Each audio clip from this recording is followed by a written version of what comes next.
Woo! Ladies and gentlemen, Smoky Mountain Wrestling, it is I, your Redeemer, TC Adams, your reigning, defending, undisputed world heavyweight champion, coming at you live for another Sunday Night War on a Monday Night Results Show. Oh, been on vacation. I have been living the life as a world heavyweight champion. I've been scouting the world for talent, and I was put in these circumstances where I have choppy internet. But listen, I am not doing this results show alone. I am here with brother Ambrose. What's good, brother Ambrose? Oh, got my Slim Jims, got my Slurpee, because we are coming at you with the results show from 7-Eleven, which took place in Washington, D.C. Listen, I am ready. as am I, ready for the results show. Like as I mentioned, yeah, look, sheesh, world quality, blah blah blah. These are the hotel accommodations that Lorenzo Benzo put me in, and I am not thrilled about it. It's not me. I can afford decent internet. It's the hotel accommodations that our CEO and president Lorenzo Benzo has put me through. You think I would get a 5-star treatment because being his world champion, but no, nah. I get No, saddled. let me tell you, hookers and blow is not inexpensive. You ain't wrong. But we have a lineup of matches on the show tonight. What are you looking forward to the most tonight? Oh, I don't know. I think we've got several good matches lined up. I'm looking forward to seeing what Chase Havoc and El Luchador can do with one another. I'm really looking forward to seeing those two big, beefy men climb the ladder against one another. I'm excited to see what happens when you put best friend against best friend. What'll happen? What will happen? I'm looking at these comments right now as I'm loading up the match card into our database. It says Brother Ambrose is looking slimmer. Let me tell you, Boss man, are you hitting on my co-host? Also, Taco Bell lettuce diet. It'll help you out, man. listen, I also Boss man not complimenting his world champion. I'm a little irritated about that, but you know what? I'm gonna let it slide. It's okay. It's because you're looking a little chunky. Wow, damn, dude, that's a. I'm offended. I'm. Apparently, he was so offended that he left us. Ladies and gentlemen, like he said, maybe he is with us. I don't know. I'm not controlling this from the back, so it looks like he's controlling something. But while TC Adams is off doing whatever he's doing, let's go ahead and dive right on into the Chase Havoc versus El Luchador match. Let's see what happened on Sunday Night War.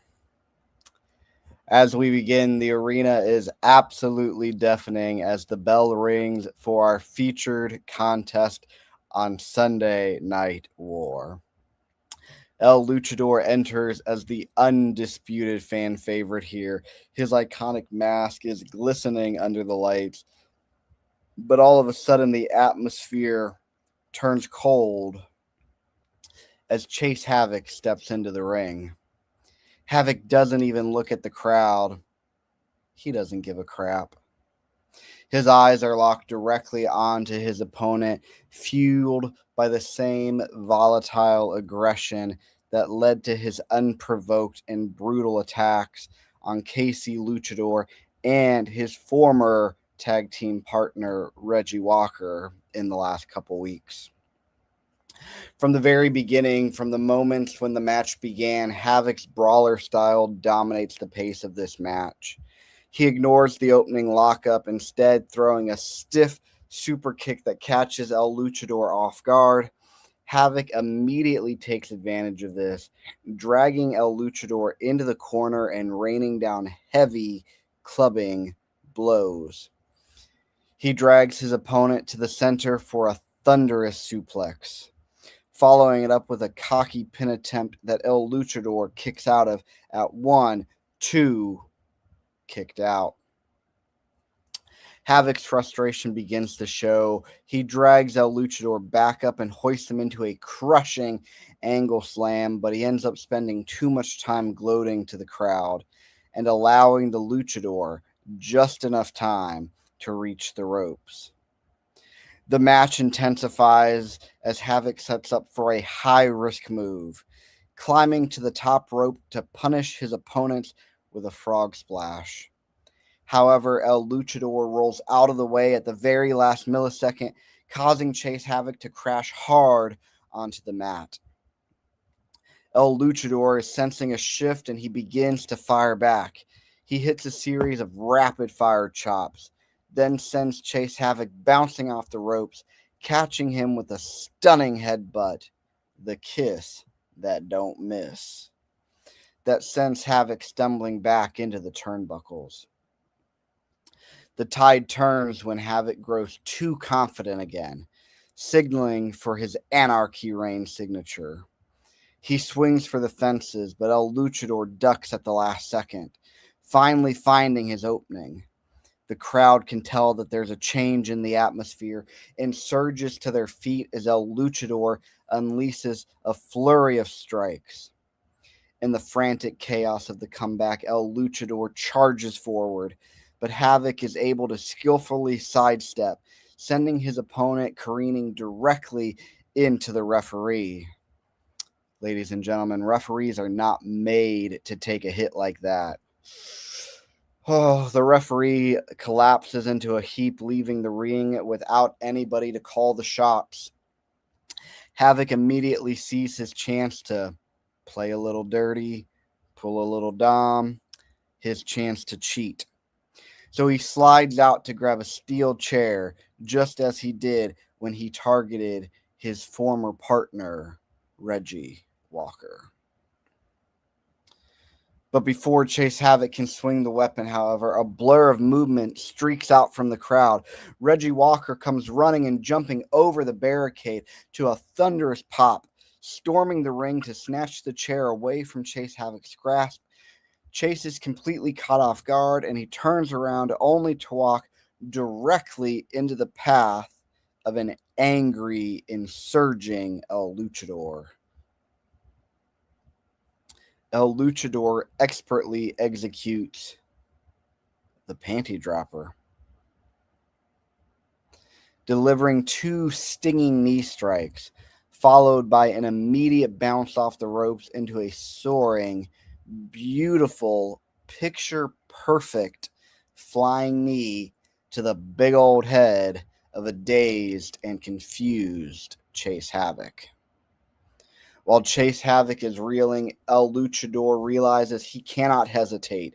He pulls his opponent up and drives home a thunderous heart stopper, the impact of the heart punch echoing throughout the arena.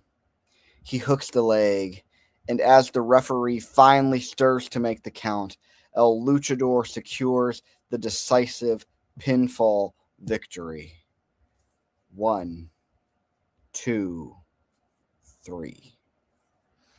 As the bell rings to signal that the match has ended, the crowd erupts in a massive wave of sound. El Luchador standing tall, soaking in the admiration and the celebration with the fans at ringside. He makes his way towards the entrance ramp, clearing the stage to leave the ring entirely for the man who helped him secure justice. With the path now being clear, Reggie Walker wastes no time. He retrieves the discarded steel chairs and lays into a running away Chase Havoc with a series of stiff, vengeful chair shots.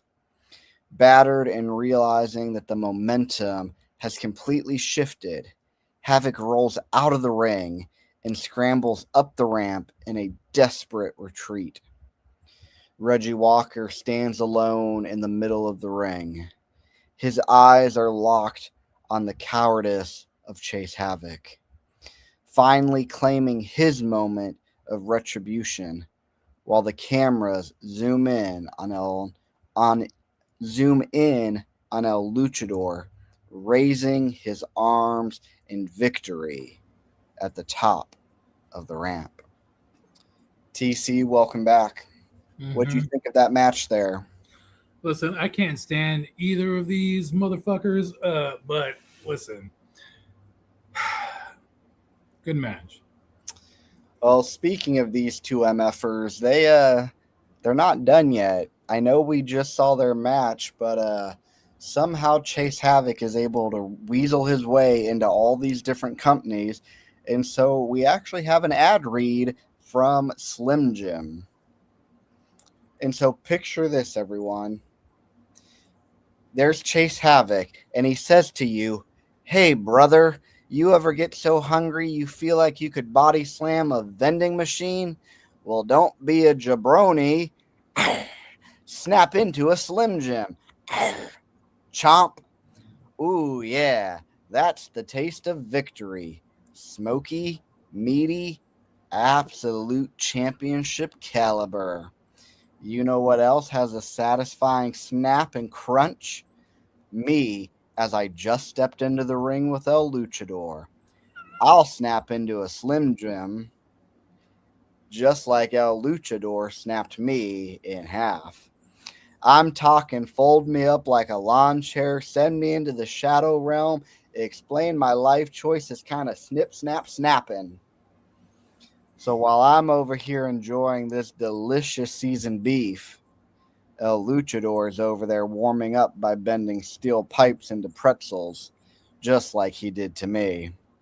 So remember, folks, snap into a Slim Jim, preferably before or after El Luchador snaps me into approximately 17 emotionally significant pieces. Wait, is that him again? Ladies and gentlemen, Slim Jim. Snap it as easy as El Luchador snapped Chase Havoc. Dang, how does this brother get all these kind of ad reads? Man, I don't know, but he always has something up his sleeve. He always does. Always has something. You know what? Also, didn't I hear? Because, like, as I mentioned at the top of the show, I have been scouting the globe, finding relics of the past as well as new superstars joining Smoky Mountain Wrestling, because that's what I do as World Heavyweight Champion. I only look to bring the very best to Smoky Mountain Wrestling, and I believe that B3, Big Bad Brad. Oh, I was thinking you meant badly balding balls. Or Big Baby Boy. Who knows? But who knows what B3 actually stands for? But we need an answer. He is in action next week on Sunday Night War as he goes one-on-one with El Luchador, the wrestler. He's big. He's bad. He might have retired Chase Havoc's dad. Oh, I mean, if you ask him in his other EFED, he probably, who knows. Anyway, but also, it's not just B3, but I also got the Brain back. The Brain is back here in Smoky Mountain Wrestling. You're welcome, ladies and gentlemen. And an exclusive signing of someone who will reveal themselves at some point. A superstar who has never stepped foot in Smoky Mountain Wrestling. You may have seen the vignettes, and I've been on the phone with this individual, and they are really excited to be in Smoky Mountain Wrestling, and I look forward to their debut. Oh, it's going to be great. It's going to be great. But in the meantime, to see what happens. In the meantime, the action rolls on here in Smoky Mountain Wrestling. We have a triple threat match. Listen, first let me acknowledge these dumbass comments from Quan Su. Yeah, slack off in the gym, brother. I've been traveling the world. Where have your ass been? On the couch, probably eating Cheetos before getting ready for this matchup. And then the world champion in his feelings can't even handle sleep. Man, shut up. Anyway, these three hosses are battling it out this week. Did we hear from Alan Cutter this week? I don't recall. I don't recall hearing from him, so I'm not sure what's going on with him, but I miss him. We'll see what happens. I miss me some Alan Cutter. Mm. Big Boss Bubba showed up last week in our main event matchup. Where is Alan Cutter? Where are you at? To be fair, Bubba Killings does tend to do most of the talking. You're right. And which is probably why I like Alan so much, because he don't talk that much. Mm. But could this be a sign of things to come as we get ready for a tag team title match in the near future between these three individuals and their tag team partners? Maybe. But the electricity in the arena is palpable as the referee calls for the bell to officially begin the highly anticipated triple threat match with Jack Frost, my gunner, Gully Guns, Bam Bam, and do we call him Big Balls Allen? Probably not. But Alan Cutter stare each other down. Tensions boiling over from weeks of a bitter rivalry. However, the moment the bell echoes through the building, the massive Titantron screens flickers to life and diverting everyone's attention to the parking lot. A live feed reveals a scene of absolute carnage.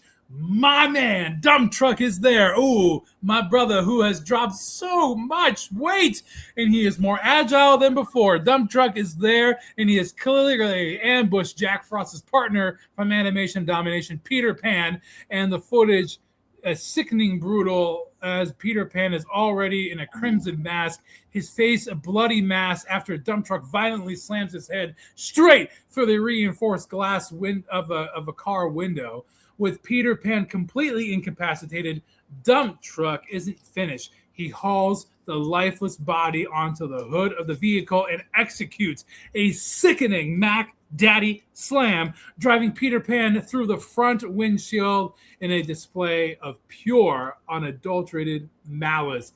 That is my boy. That's my boy out there. And inside the arena, the atmosphere shifts from the anticipation of pure chaos. Jack Frost, witnessing the gruesome assault on his partner in real time, completely abandons the match, and his focus shatters. He doesn't even look back at his opponent, sprinting out of the ring and bolting towards the back to reach Peter Pan before it's too late. Alan Cutter remains in the ring, his eyes locked on the screen in utter shock and the distraction, caught off guard by a sheer brutality attack. Gully Guns, however, is a predator, gunner, who never loses focus. While Alan is frozen, staring at the screen, Gully silently maneuvers into position behind the ropes. And a surgical precision, he launches himself with a devastating buckshot Superman punch. Dang! That connects flush on the side of Alan's head, sending him crumbling to the canvas. Bubba Killings, who also has been fixated on the horrifying footage on the screen, is slow to react as Gully hooks the leg. The referee counts. The 1, the 2, the 3. The bell rings and signaling a cold, opportunistic victory. Gully doesn't linger to celebrate. He slides out of the ring with a smug, chilling expression on his face as Bubba Killing finally snaps back to reality. Oop, there goes gravity. Rushing into the squared circle to check on his fallen stablemate, Alan, as the fans rain down a chorus of deafening boos as Gully Gun stops at the top of the ramp, turns his head, and flashes a sickening smirk back towards the ring, basking in the destruction of his rivals. Ooh, I loved every single minute of that action. Quick and decisive. You know what? I'm throwing one of these up. Damn. What do you got to say about that matchup? Short, sweet, and to the point. And that's why the Redeemed is gunning for those tag team titles. I don't know. It does make me worry a little bit, as we know Peter Pan is also in a match tonight. He's facing the Dragon Queen, and I just don't know if the Dragon Queen has a little bit of an unfair advantage now. I don't know if Peter Pan's going to be able to make it to this match. Your boy Dump Truck did quite a bit of damage. That was not a pleasant sight to see. Oh, I love. Listen, I have been so proud of Dumb Truck as of late. The brother has put in the work in the gym, losing the poundage, and he's becoming the most powerful version of himself imaginable. And he is out to prove that he is simply the best. And I'm glad he's on my side. Mm. And we are going to be. Oh, listen. Have you not heard? Have you heard? There's a golden prophecy. There's a golden prophecy afoot. Mm. Every one of us in the redeemed are going to be holding gold. It starts with me. It also continues with Beast Mode tonight, and then the tag team titles are coming to the redeemed. We're going to be dripping in gold, brother Ambrose. How can you not be excited for that? Well, that would be with the assumption that Beast Mode wins his ladder match tonight. And as we know, ladder matches are not an easy thing to get through. Well, we'll have to wait and see. Especially when you have a pissed off brother-in-law on the other side of the ladder. Do you really think that we're that like? Do you think we're that worried? Do you think? It's just something to keep in mind. Well, should we see how Peter Pan does in his next matchup?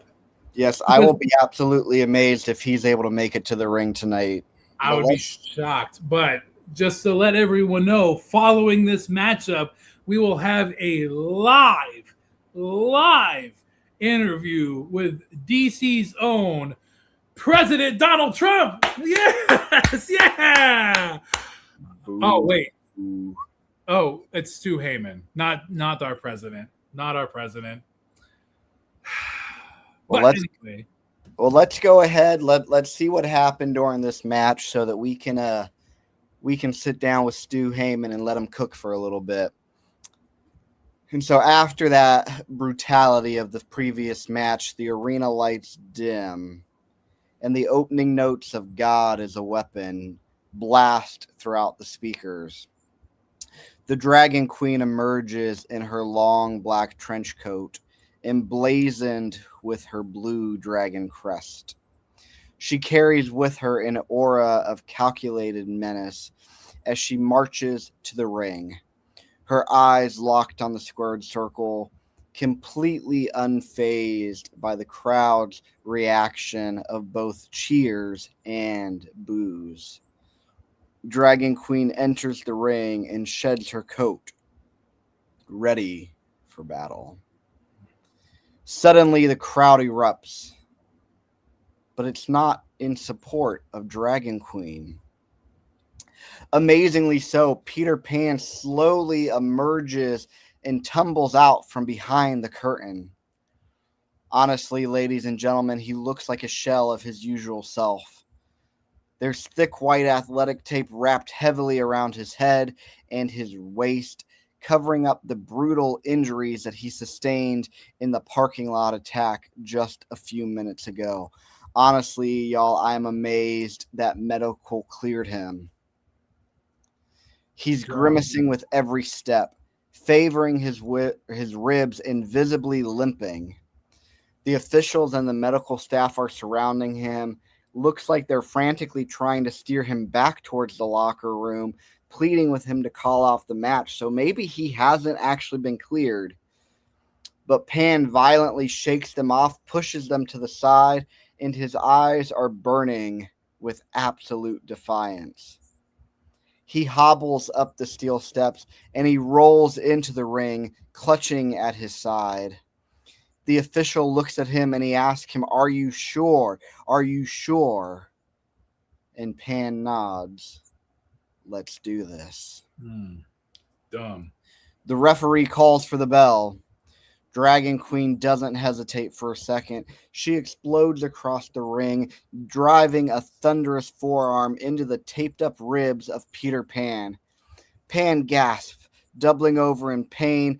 I believe he has a broken rib at this point, but the Dragon Queen is relentless. She executes a massive sidewalk slam, echoing the raw power of a hero of hers, The Undertaker. She drags him into the corner, delivering a stiff, Stone Cold-esque stomp to the bandaged areas of Peter Pan. Pan is struggling to get up. His high-flying style has been completely stifled by the physical trauma that he has endured tonight. Dragon Queen whips Pan into the corner and charges after him for a splash, but Pan collapses, causing her to crash shoulder first into the ring post. Peter Pan, ever observant, is seeing an opening, and he tries to use his agility, but the pain in his rib slows down his climb. Finally, he reaches the top rope, but as Dragon Queen recovers, she grabs his leg and delivers a devastating turnaround powerbomb off the top turnbuckle. Dragon Queen begins to mock the crowd as she stalks Peter Pan to the outside of the ring. She whips him hard into the steel ring steps, and as Pan struggles to get up, Dragon Queen pulls a chair from underneath the ring. She charges, but Pan uses his pixie dust speed, sliding under the ring apron, pulling the skirt, and causing Dragon Queen to trip and faceplant directly onto the steel steps. Back in the ring, Dragon Queen is reeling. Pan hits her, with a flying clothesline and then a series of rapid-fire strikes. He attempts a high-risk maneuver. Peter Pan, this is not a smart move, but his injured midsection gives out. It looks like it's in pain as he's partway through the air. Pan lands awkwardly, and Dragon Queen immediately locks in the Queen's lockdown, wrenching back his arm. Pan desperately reaches for the ropes with his hands just centimeters away before finally breaking the hold with a desperate boot to the face. Midway through, Dragon Queen looks to end it. She drops to all fours, performing the eerie dragon walk across the mat towards the cornered and trapped Pan. She raises up, preparing to finish him, but the crowd begins to stomp their feet. A low chant of Pan, Pan, Pan ripples through the arena. The energy ignites something in Peter Pan. As Dragon Queen charges, he ducks a lariat, utilizing his agility to scramble up the ropes. With a burst of adrenaline, he flies off the top of the crossbody, catching Dragon Queen by absolute surprise. He follows up with a flurry of strikes, and the fans are screaming for more as he gears up to plant the Dominator sleep hold. Just like Tinkerbell when she was down, the crowd believed, chanting, "I believe, I believe, I believe," and Peter Pan is with it again. What a beautiful sight. And just as Pan is closing in on his signature, the Dominator sleeper hold, the stage curtain is violently kicked open. Oh my goodness, ladies and gentlemen, Gully Guns and Dump Truck are storming out into the arena. They're dragging behind them what appears to be a motionless. Yes, I can tell from here he is knocked out and unconscious Jack Frost by his arms, and they unceremoniously toss him onto the entrance ramp. Ladies and gentlemen, this shocking sight freezes the arena. Peter Pan's eyes widen in horror as he stops dead in his track, his heart sinking. The distraction's enough. Dragon Queen wastes no time.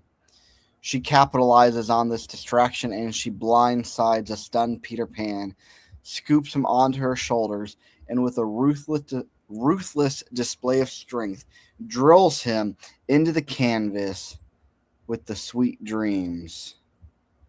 The impact is brutal. Dragon Queen drops to the mat. She hooks the leg of Peter Pan, and the referee counts 1, 2, 3. The bell rings, signaling the end of the match, and the Dragon Queen stands tall as her music hits, and she looks down at the broken body of Peter Pan while Gully Guns and Dump Truck stand on the stage, gloating and laughing as they mock animation domination. Yeah, what a... Did you hear them? You heard them, right? They were believing in Peter Pan, I believe. That's not... I mean, I believe in, I have to think. Oh, just like Tinkerbell, when she needed a boost of energy, the children just had to believe. The arena just had to believe in Peter Pan. And yet somehow the redeemed, once again, present in one of tonight's matches. I mean, are you surprised? No, I am not. Ladies and gentlemen, we have come to the point of our show where we have an exclusive interview with the one, the only, President Donald J. Trump. Woo! Yeah. Oh. Are we sure? We're sure. Oh, gosh. It's Stu Heyman. Wow. Yeah, Stu Heyman. What's going on, guys? Well, you're not. We're in Washington, D.C. I know you're from Washington, D.C. I was expecting that Lorenzo would bring in the President of the United States, but here we are. No, we want to gain viewers, not lose them. And so I'm glad that we have Stu Heyman here tonight to chat with us for a little bit. Like I said earlier, Stu, I just want to hear you cook for a little bit. I want to see where you're at. Well, cooking, I'm not cooking anything right now. I've been observing in Smoky Mountain.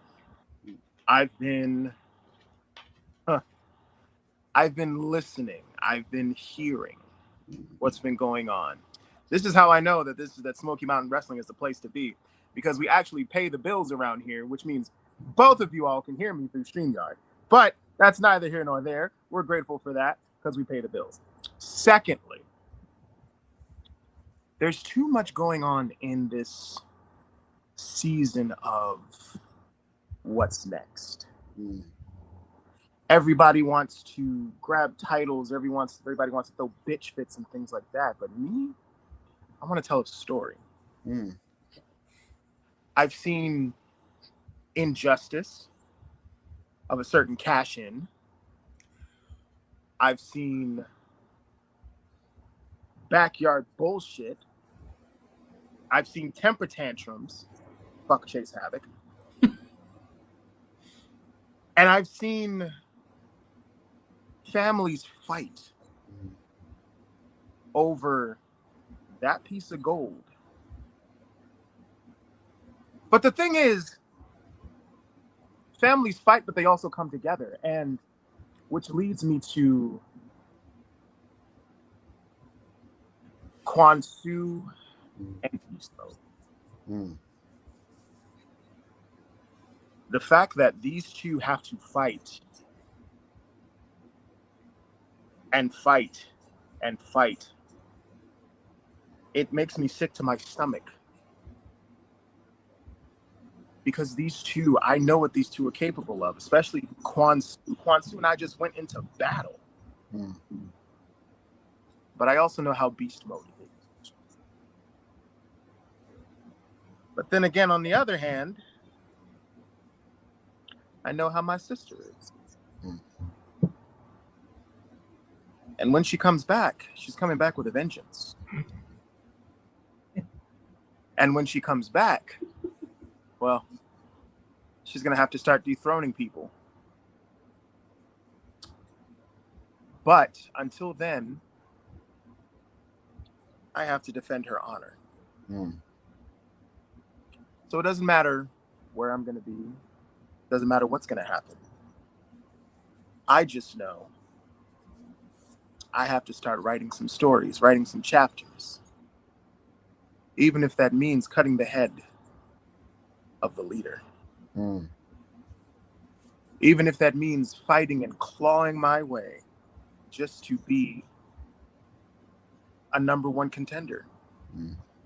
For what championship? God knows. It could be the Calm, it could be Packet, or it could be the World Heavyweight. TC Adams, I know what you can do. TC Adams, I have seen what you can do. But also, TC Adams, you sneaky bastard, you. It's a beautiful thing to call yourself the Redeemer, because sometimes Redeemers can be betrayed. Sometimes Redeemers can also be false prophets. But Mr. Adams, you're being watched. You're definitely being watched. But I do so apologize. This is a question, an interview. I know you guys probably have some questions. I apologize. I was just rambling. Go ahead. Well, let me jump in real quick, okay, Brother Ambrose. I'm sure you have some questions. I'm flattered. I'm flattered that you think that I'm being watched, and I know that I'm being watched. I know now having that on my shoulders makes me a marked man, and I know that IMR is out there eyeballing things. So is El Luchador, which he doesn't deserve a damn thing. The Queen, yes, she challenged me. She challenged me for the World Heavyweight Championship, which has been signed off for Unforgiven, and I rebutted with a challenge of my own of a 3 Stages of Hell matchup. But before we get there, let's talk, Stu. Let's talk. Actually, you know what? Let's remove Brother Ambrose from the equation and let's just make it you and me, brother. Let's make it you and me. I propose to you, as a generous world heavyweight champion who have just gotten off of plane in a hotel room after beating the bricks off of Bubba Killings, I want to challenge you, Stu, in the main event of next Sunday Night War. Me versus you for the World Heavyweight Championship. You said you want to be a #1 contender, brother. I'm offering you a chance of a lifetime to be in the main event with the world champion.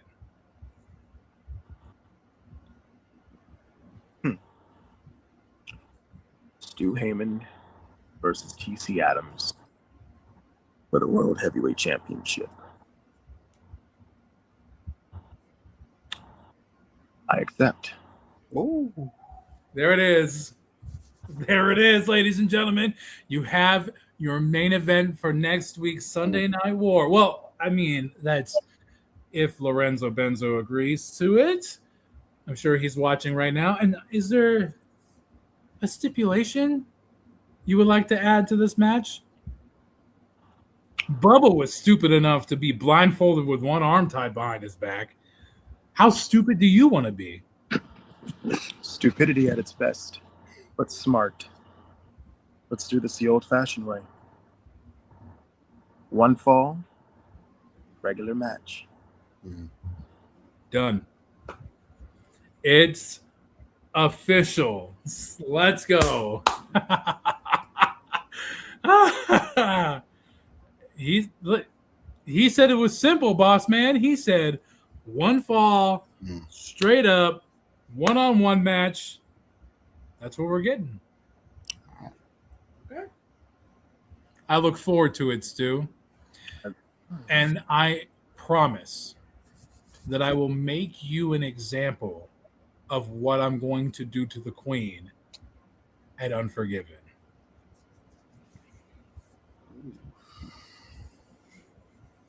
Anything from you, Brother Ambrose? Man, you've answered my questions before I could even ask them, and I've got nothing to say other than I am eager to see what you do with this match. There's a lot that I don't like about TC Adams, but I will say he has been pretty generous with giving out title shots. So I'm rooting for you. I'm in your corner. I hope you do something with this. I'm excited to see what happens next week. As am I. So, gentlemen, I bid you adieu, and I will see you very soon. See you soon, Stu. What an idiot!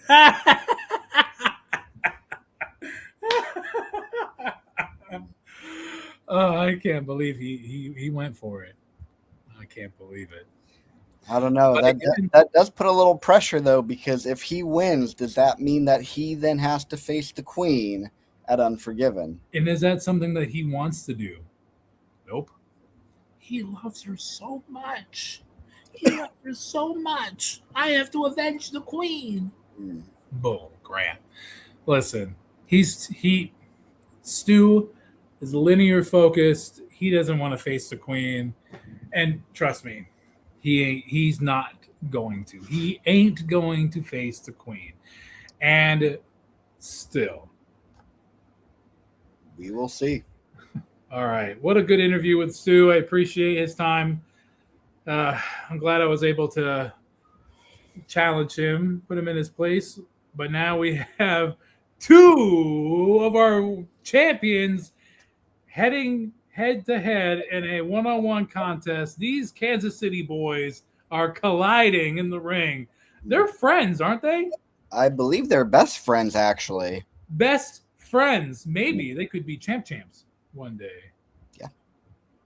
But the atmosphere in the arena is electric as Brandon Buck makes his way to the ring, soaking in the thunderous pop of the capacity crowd. He paces the squared circle with confidence, checking his gear and adjusting his wrist tape, clearly ready for action.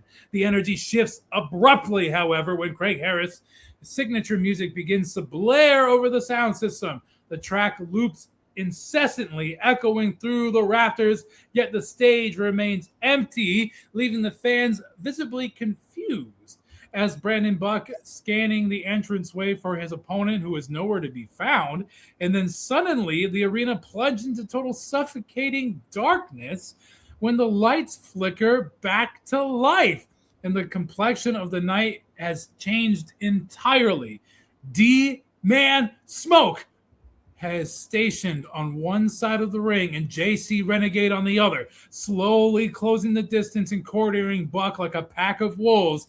Buck is caught off guard, his eyes darting between the two attackers, trying to maintain his footing as the trap closes in. JC Renegade is the first to strike, launching himself at Buck with a ferocious lunge. The wrestling veteran holds his own, successfully fending off the initial assault with stiff forearms, with Renegade attempts to lock in the devastating Cowboy Killer, but Brandon Buck shows incredible ring awareness, expertly reversing the move and planting Renegade with a crisp, sweet chin music that sends him reeling back. And just as it seems that Buck has cleared a path to regain momentum, D-Man Smoke lunges forward, blindsiding the champion with a vicious resounding shot in the back with a heavy skull cane. The numbers game immediately takes its toll as Renegade shakes off the cobwebs, scrambles to his feet to join Smoke in a methodical, brutal dismantling of the champion. As Renegade hoists the battered Buck into position for the Cowboy Killer Cutter. Never mind. The fans roar as Brother Ambrose sprints down the ramp, diving into the ring to make the save. However, the moment Ambrose crosses the ropes, a familiar haunting torment resurfaces. He drops to his knees instantly, clutching both sides of his head and letting out a guttural primal yell. As the invisible voices plague his mind once again, D-Man wastes no time stepping over the prone body to place a firm, controlling hand on Ambrose's shoulder. It is as if a switch has been flipped. Ambrose's eyes gaze over as he falls into the hollow, robotic trance, completely behold of Smoke's dark commands. Following his matter silence cue, JC Renegade tosses the defenseless Buck into the arms of the entranced Ambrose, who executes a ruthless rule breaker pedigree, spiking the champion into the canvas and leaving him motionless. With Buck laid out and broken, Ambrose and Renegade drop to their knees on either side of the fallen foe in display of twisted loyalty. D-Man Smoke looms over them, hoisting the .com King Championship high above his head with a sinister, devilish grin that chills the front row. He screams towards the rafters in shell-shocked crowd that the goal is destined to return to the dark side. In a flash, the light cuts out completely. When they return seconds later, the ring is completely empty, save for a battered-figured Brandon Buck. The camera quickly pans to the front stage. There's a different brand of chaos that has erupted. Craig Harris is unceremoniously thrown through the heavy entrance curtain onto the stage, followed by a terrifying presence of the Dragon Queen. Officials and security swarm the scene, desperate attempt to create space, but she muscles through them with a terrifying supernatural intensity, finally throwing multiple security guards directly into the steel housing of the side of the Titantron screens. The Dragon Queen stops, slowly tilting her head, and performs an unsettling, crawling dragon walk towards the dazed Harris. The look of pure malice as she grabs Craig Harris, hoisting him into the air, and delivers a devastating last rites, driving him off the stage and crashing through the stacked electrical equipment to the tables below. The sound of shattering glass and sparking wires fills the arena as Lorenzo Benzo rushes out alongside the police officers and additional officials to finally restore order as the Dragon Queen backs off, her eyes never leaving the carnage, but she stops less long enough to snatch up Craig Harris's hardcore title from the wreckage. She holds the belt high, her expression unreadable and cold, signifying the entire locker room that she will be the next hardcore champion at Unforgiven. Man, I was looking forward to that match. You're right. I am so looking forward to these two best friends coming at it with one another. I am so eager for this match. I'm so excited to see what these two will do against one another. TC, I am so ready to hear this match. Wait. We just went through the match, Brother Ambrose. You were there. No, you literally just said, no. you said, I think they're friends. But I said, I think they're best friends. Oh, goodness. And now I want to hear the match. Brother Ambrose, we literally just went through the match, and you were there. You decimated Brandon Buck and seemingly aligned yourself with D-Man Smoke and JC Renegade, who you've been feuding with for months. No. I was not at Sunday Night War last night. What? Yeah, okay. I think your internet's glitching out there, man. No. Listen. Listen. You were there. We all saw it. I have no idea what you're talking about. That's okay. You've been knocked in the head a few too many times. You've aligned yourself with D-Man Smoke. No, You went back on your word, man. How's that feel? How do you feel about that? I can assure you that I would never partner with D-Man Smoke. All right. I am a man of the light, Okay. not one of the demons Okay. that he's collecting. Okay. Listen, brother Ambrose, it's going to be okay. It's going to be okay. I believe in you. Do you believe in me?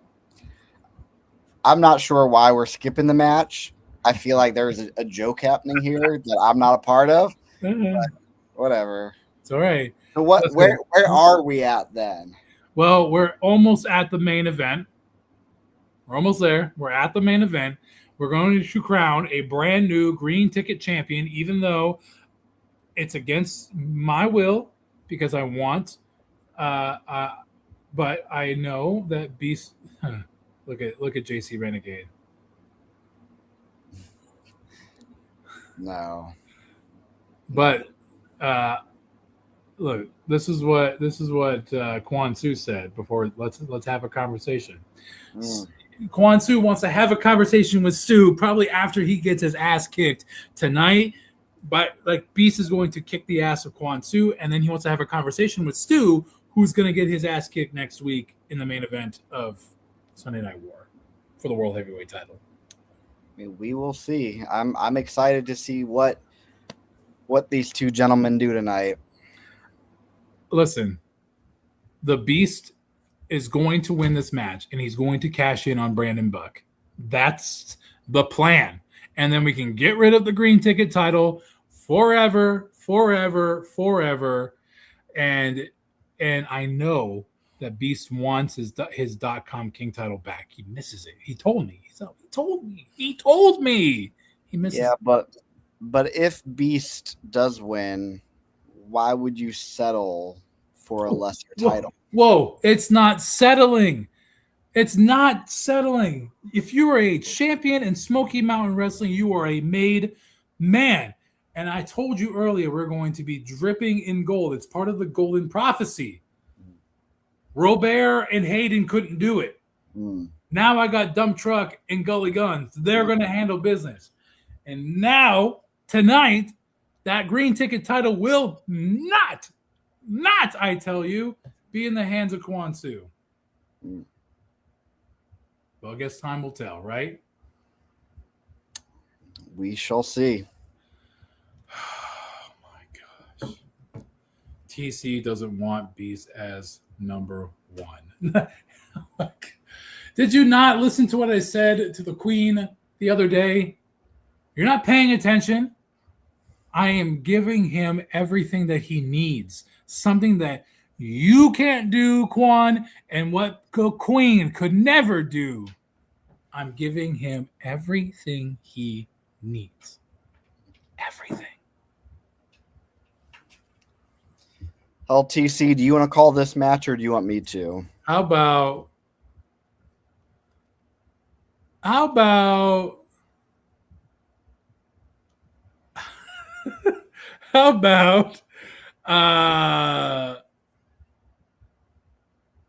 call it? Because you look a little confused. Dazed and confused you looked. I don't know what you're talking about. Listen. Let's go ahead and get on into this, though. I'm excited to see what comes of this ladder match. See, look, even a boss man. Again, I don't know what y'all are doing. Why this is some sort of prank, like, ha, ha, ha, Brother Ambrose did all these things, but he doesn't know he did them. Ha, ha. Y'all, I am a well-educated, fully with it. I got all my senses up here. I don't know what y'all are trying to pull. I don't get the joke. I love inside jokes. I hope to be a part of one day, but why don't you just sit down, Brother Ambrose?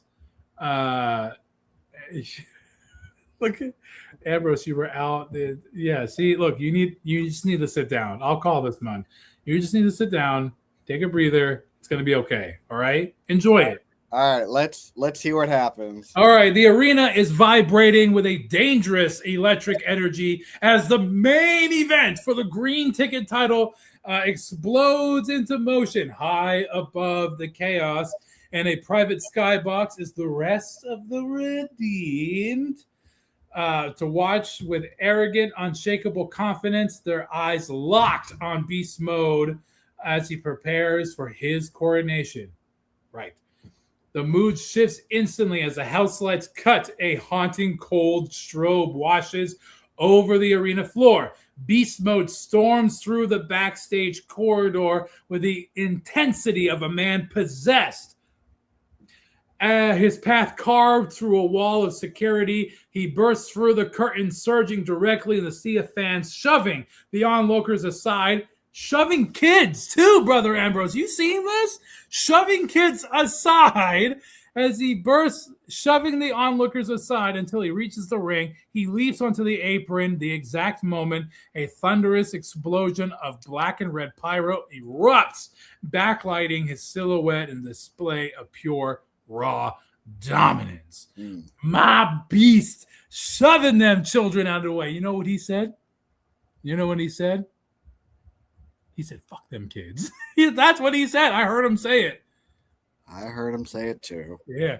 The music cuts and the mood shifts into an ominous, cold precision. The arena floor lights up with a rhythmic, haunting glow of the blood moon. Quan Su makes his walk, stepping out onto a slow, deliberate pace of a warlord preparing for siege. He isn't rushing. He knows the violence that he's about to unleash. He steps into the ring, his eyes locked on Beast Mode. As the bell rings, they collide in a brutal explosion of violence. They don't waste any time. They trade heavy bone-jarring leather. Quan Su fires off a series of stinging leg kicks that the buckle Beast Mode's knee. But the powerhouse responds with a thunderous forearm that shivers and that sends Quan Su stumbling back. Quan Su ducks a wild haymaker and answers with a crisp jab cross combo to the to the jaw. It was so amazing that I can barely read it. Followed by a vicious roundhouse kick that catches Beast Mode flush on the side of the head. Beast Mode staggers, dazed but rallies, snapping both palms simultaneously against Quan Su's ears with a devastating, disoriented bell clap. With Quan Su stumbling, Beast Mode capitalizes with a monstrous spine buster that vibrates the canvas. They are moving at breakneck pace. Beast Mode tears a ladder from the floor, but slides it inside. Quan Su cuts him off with a flying lunar lariat. Quan Su sets the steel frame up, but Beast Mode wraps his arms around his waist for a power bomb. Quan Su pivots midair, shifting his weight into a beautiful Hurricane Rana, which I've never seen a man that size do a Hurricane Rana that sends Beast Mode chest first into the turnbuckle. While Quan Su tries to stabilize the ladder, Beast Mode, driven by pure adrenaline, shoves him off and frantically begins to scramble up the aluminum supports. Quan Su catches him lunging to tip the structure and sending Beast Mode crashing to the mat with a violent thud. The carnage is relentless. Beast Mode scoops Quan Su up, driving him into the corner with a thunderous gorilla press slam onto the spare ladder. Quan Su rolls to the apron as Beast Mode chases him. He catches the big man with a dragon screw against the steel leg, immediately trapping him in a Boston Crab that uses the metal crossbar for added excruciating leverage. Beast Mode fights out by pure force, hoisting Quan Su onto his shoulders and dumping him over the top rope with a military press slam that sends him crashing through the ringside table. Whew. Brutal so far. What do you think so far? I don't know how either one of these two men are going to get to the top of the ladder. They're in pure chaos. They're literally trying to break each other's legs. Literally. As Kwanzaa tries to get back into the ring, Beast Mode meets him with a stiff running knee strike to the jaw. Kwanzaa fires back with a fury of nice knife-edge chops, but Beast Mode observes them, hitting a brutal overhead belly-to-belly suplex across the ringside padding. Kwanzaa counters by raking the eyes and delivering a snap DDT onto the concrete floor, leaving them both struggling to beat the count of a ladder match. I don't know why the referee's counting. Do you know why the referee's counting? I don't know. It doesn't make any sense. Why is the fire that referee? Get him out of here. The referees come down. They escort the referee out of the arena for delusion. And now we got a new referee in who's going to call this match correctly. Back inside, Kwanzaa sets up a bridge of 2 ladders between the T-Print and the barricade. He attempts a superplex. Beast Mode through them, but Beast Mode blocks and hits a back suplex, sending them both crashing through the steel. Kwanzaa miraculously recovers instantly, dragging a ladder to the center, only for Beast Mode to hit a desperation spear that folds the ladder in half. My gosh. They scramble to their feet, trading high-impact strikes. Kwanzaa lands a spinning back kick, but Beast Mode levels him with a sickening, stiff lariat that turns Kwanzaa inside out. Beast Mode stalks him, but Kwanzaa catches with a sudden T-bone suplex to the ring post. Kwanzaa doesn't stop, delivering a running shooting star press. A running shooting star press? What? Off the apron onto the floor, but Beast Mode, bleeding from the forehead, whatever, manages to roll Kwanzaa into the ring, but Kwanzaa instantly locks in a triangle chokehold, wrenches on the neck until Beast Mode lifts him into the air into a sit-out powerbomb that finally forces the release. The violence escalates as Beast Mode wedges a ladder into the corner and catapults Kwanzaa headfirst into the steel.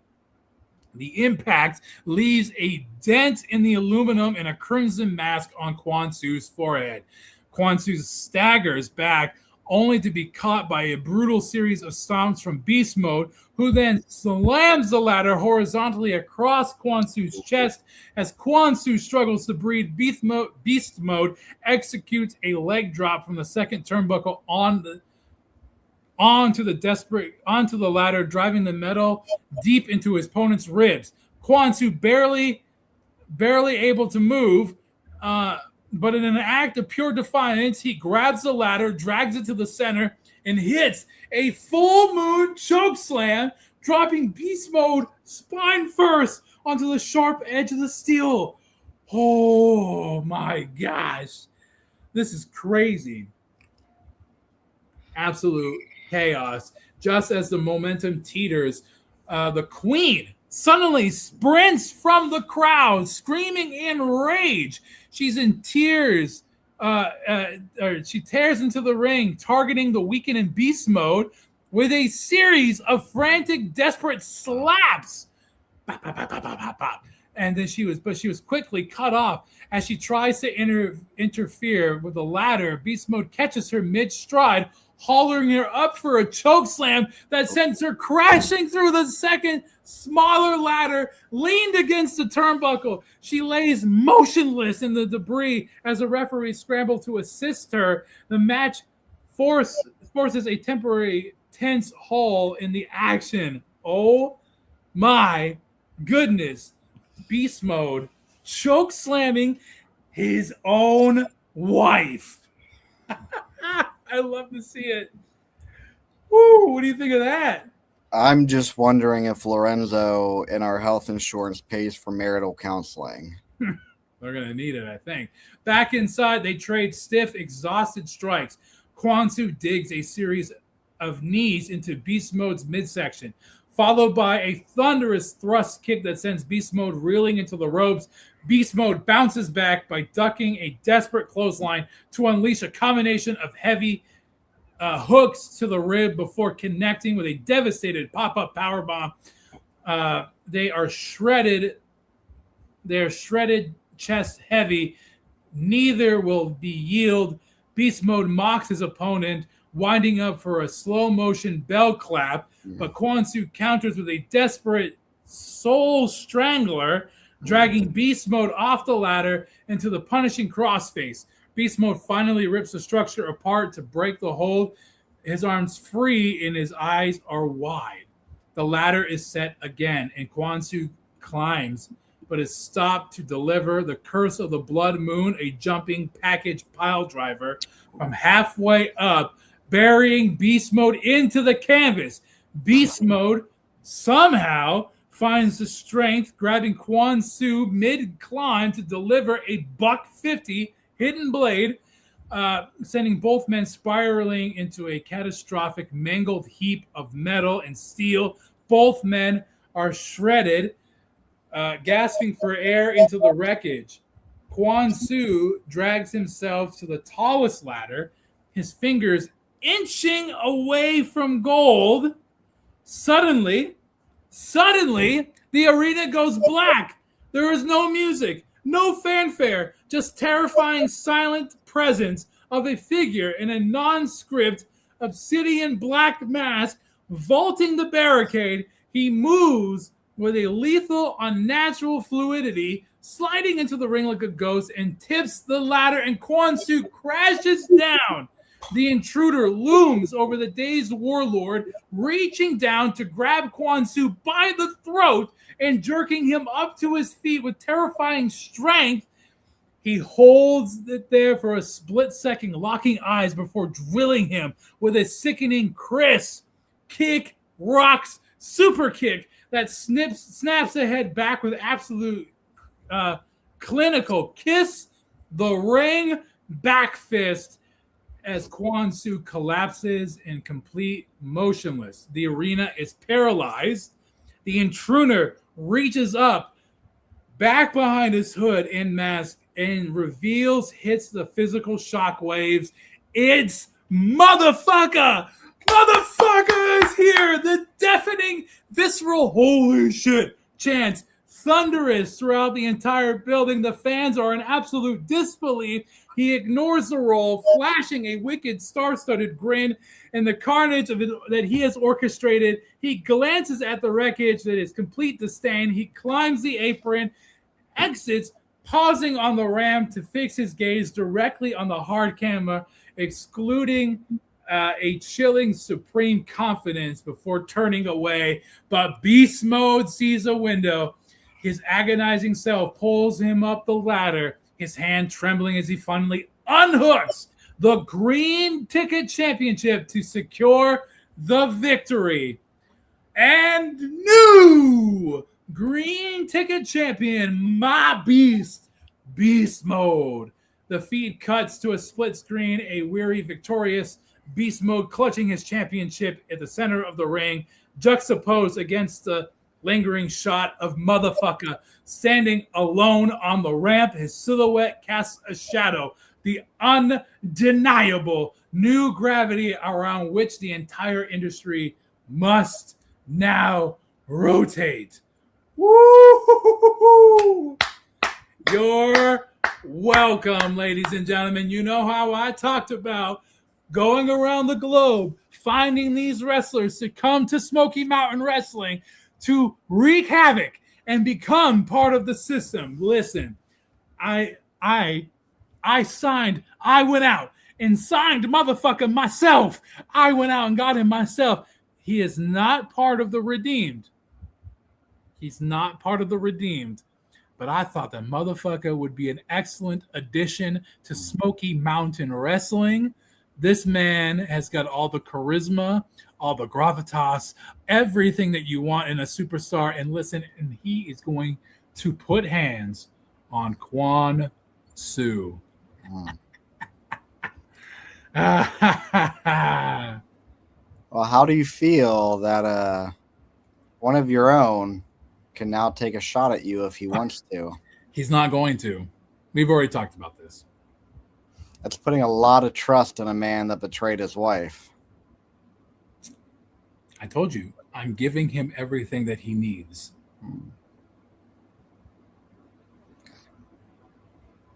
Right. I mean, you signed off on signing him, but I went out and got him, Lorenzo. New green ticket champion, my man, my beast. Beast mode.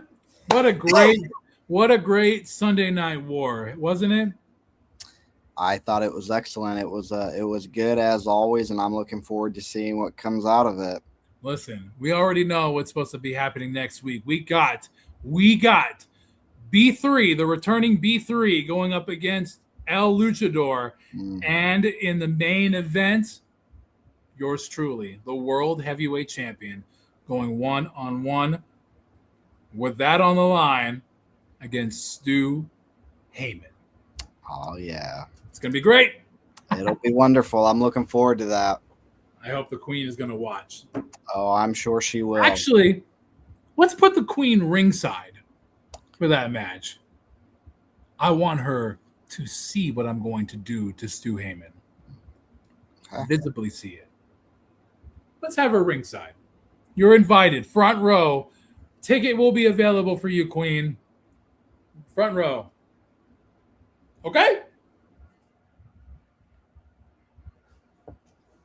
That sounds good to me. I'm looking forward to seeing what happens there. All right. As always, Brother Ambrose, I thank you for joining me for commentating the Sunday Night War.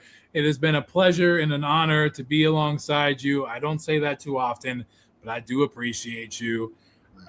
Don't be telling that to everybody. Yeah, exactly. But enough of that love fest.